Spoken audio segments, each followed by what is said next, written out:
Hey guys, আমরা আজকে ছোট একটি পিকনিকের আয়োজন করেছিলাম। এই পিকনিকে অনেক এনজয় করলাম। আমরা এখানে তেলে দিয়ে আলু ভাজছি, এখানে পেঁয়াজ কেটে রেখেছি, এখানে মরিচ কেটে রেখেছি।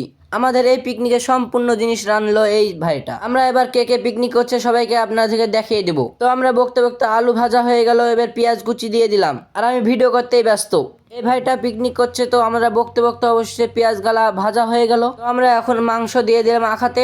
এই ভাইটা রাঁধছে আর আমি এখানে বসে বসে দেখছি। তো আমরা বকতে বকতে আমাদের মাংসটা রান্না হয়ে গেল, একে টেস্ট করতে দিয়েছি। এই ভাইটা বললো যে মাংসটা সেই হয়েছে। চালটা সিদ্ধ করে এখানে রেখে দিয়েছে, ভাইটা বসে দেখছে। তারপর আমরা ঘি দিয়ে দিলাম পরিমাণ মতন, তারপর চাউল দিয়ে দিলাম। আমরা আলু ভেজে রেখেছিলাম, ভেজে রাখা আলুটা দিয়ে দিলাম। পেঁয়াজ কুচিটাও ভেজে রেখেছিলাম, পেঁয়াজ কুচিটাও দিয়ে দিলাম। তো আমরা বিরিয়ানির মশলা কিছুটা পরিমাণে দিয়ে দিলাম, তারপরে মাংস কষাটা দিয়ে দিলাম। এই মাংসটা কষিয়ে রেখেছিলাম, বিরিয়ানিতে যা যা লাগে এই ভাইটা সব দিয়ে দিল। তো লাস্টে আমাদের খাওয়ার পালা চলে আসলো, আমরা খেতে শুরু করে দিলাম। এই ভাইটা খেয়েছে, দেখো এই ভাইটাকে শুধালাম কেমন হয়েছে, বললো অসাধারণ হয়েছে। দিয়ে আমি ভাবলাম যে লোকের কথায় কান দিয়ে লাভ নয়, আমিও কিছুটা খেয়ে দেখি কেমন হয়েছে। আমি খাওয়ার পর দেখলাম অসাধারণ হয়েছে।